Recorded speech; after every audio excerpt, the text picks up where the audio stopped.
जादुई crystal ball. किसी गांव में दो बहनें सुहानी और माया अपनी माँ राधिका के साथ रहा करती थीं।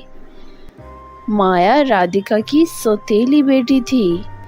घर की माली हालत ठीक न होने की वजह से माया पढ़ाई के साथ साथ कपड़ों की सिलाई भी किया करती थी।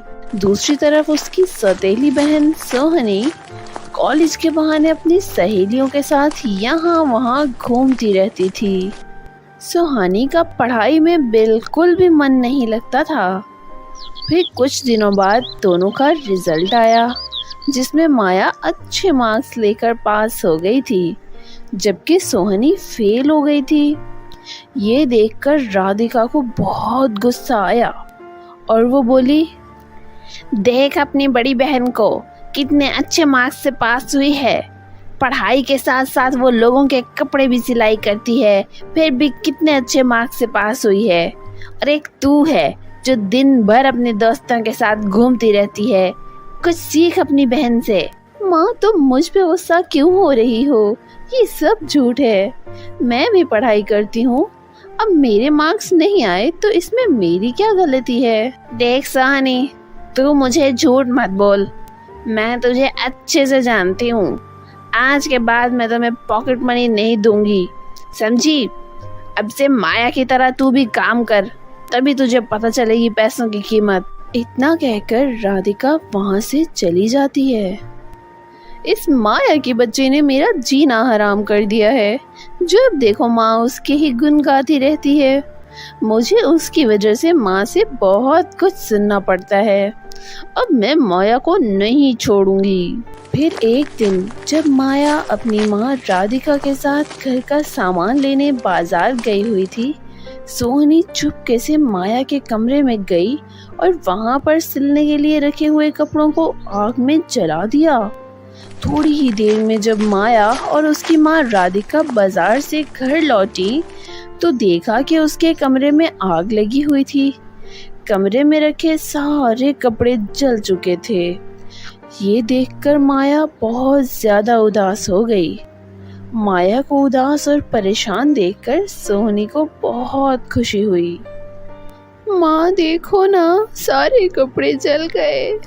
सोहनी, ये सब कैसे हुआ? तुम तो घर में थी ना, बताओ मुझे कैसे हुआ ये सब? पता नहीं माँ, मैं तो अपनी सहेली के साथ बाहर घूमने गई थी। मुझे कुछ नहीं पता ये सब कैसे हो गया। ये कहकर सोहनी अपने कमरे में चली गई। ए ऊपर वाले, अब मैं लोगों के कपड़े कहाँ से वापस करूँगी? मेरी सिलाई मशीन भी जल गई माँ।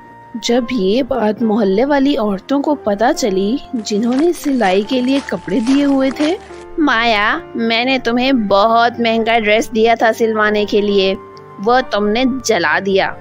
अब मुझे उसके पैसे दो। तुमने मेरे भी इतने कीमती कपड़े जला दिए, मुझे भी मेरे कपड़ों की कीमत दो। अगर हमें पता होता कि तुम इतनी लापरवाह हो तो हम तुम्हें इतने महंगे कपड़े सिलने के लिए कभी देते ही नहीं।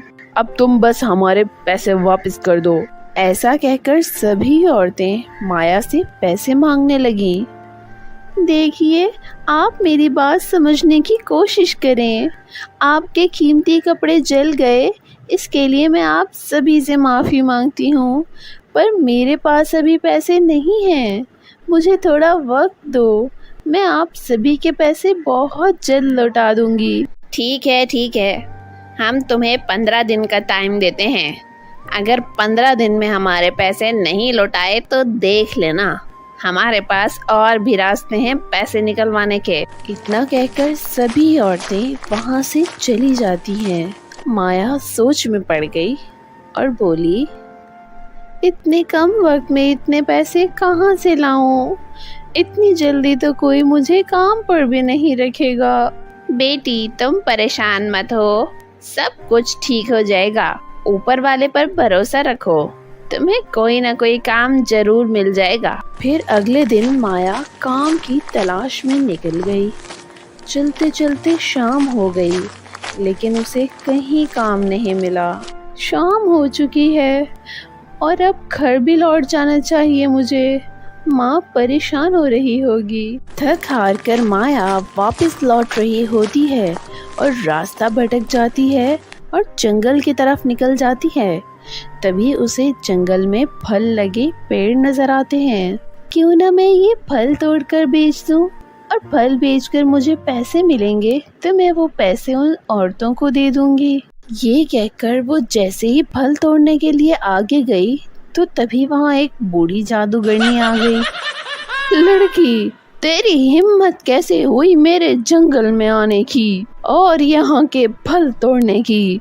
ये जंगल मेरा है।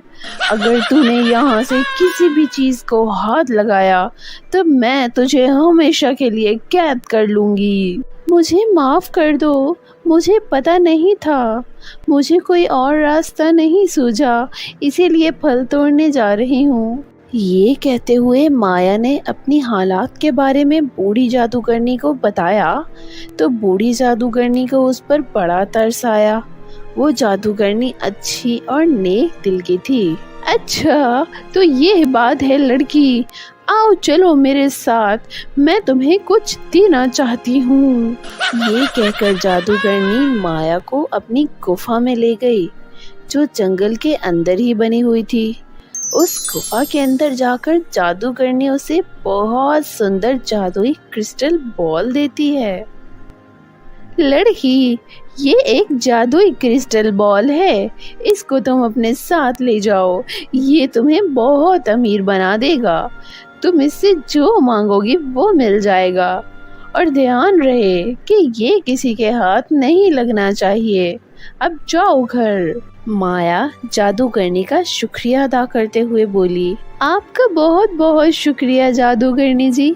आप सच में बहुत ही रहमदिल और अच्छी जादूगरनी हो। जादूगरनी वहाँ से गायब होकर अपनी गुफा में लौट गई। माया वो क्रिस्टल बॉल लेकर घर आ जाती है। माया बहुत ज्यादा खुश होती है। माया अपने कमरे में जाकर क्रिस्टल बॉल को हाथ में लेकर पैसे मांगती है। तभी उसके पास बहुत से पैसे आ जाते हैं। माया ये सब देखकर बहुत ज्यादा खुश हो जाती है। माया ने जल्दी से उन सब औरतों के पैसे लौटा दिए। लेकिन जब ये बात सुहानी को पता चली तो वो माया से जल उठी। चलो कोई बात नहीं, मैं उस क्रिस्टल बॉल को जलाकर राख कर दूंगी, फिर देखती हूँ। रात के वक्त सबके सो जाने के बाद सुहानी चुपके से माया के कमरे में जाती है। सुहानी जैसे ही उस क्रिस्टल बॉल को उठाने लगती है तभी सुहानी को जोरदार करंट का झटका लगता है और वो नीचे गिर जाती है। ऐ ऊपर वाले, इसमें से करंट क्यों निकल रहा है? लगता है ये कोई जादुई क्रिस्टल बॉल है। मुझे यहाँ से निकल जाना चाहिए, नहीं तो ये क्रिस्टल बॉल मुझे जलाकर राख कर देगी। सोहनी वहाँ से निकलने लगती है तभी माया की आंख खुल जाती है। सोहनी, तुम इस टाइम मेरे कमरे में क्या कर रही हो? हाँ बोलो बोलो, क्या कर रही हो तुम? माया प्लीज मुझे माफ कर दो, मुझसे बहुत बड़ी गलती हो गई। वो सब मेरी वजह से ही हुआ था, लेकिन अब मैं बहुत शर्मिंदा हूँ। प्लीज मुझे माफ कर दो। तभी सुहानी अपनी गलती की माफी मांगती है। माया अपनी बहन को माफ कर देती है और गले लगा लेती है। दोनों बहनों का प्यार देखकर राधिका की आंखों में आंसू आ जाते हैं। उस दिन के बाद से माया जादुई क्रिस्टल बॉल की मदद से बहुत अमीर बन गई और वो अपनी माँ और बहन के साथ हंसी खुशी रहने लगी। तो दोस्तों, कैसी लगी आपको हमारी आज की कहानी? हमें कमेंट्स करके ज़रूर बताएं।